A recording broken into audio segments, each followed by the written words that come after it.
Aquest any ha estat bastant difícil per alguns, més divertit per altres, ha sigut un any autèntic, quan menys. I després d'això puc afirmar que, almenys per mi, assertivament, aquest any ha estat un any molt important per mi i una època molt important per la meva vida. Jo tinc pensat després de fer aquest grau, un grau superior d'audiovisuals, perquè a mi m'agrada més de tema càmeres. Aquests 2 anys he après disseny, 3D, audiovisuals i fotografia i em quedo amb disseny. I el que més m'ha agradat del CIFOC ha sigut 3D, ja que és on puc explorar més coses, des de simulacions fins a modelatge.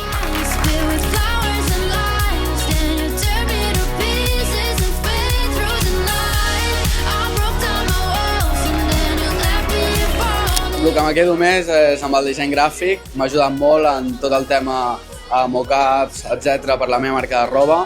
I que l'any que ve seguiré tirant amb la meva marca de roba, fent nous projectes i agrair al CIFOC per donar-me les eines per tirar endavant.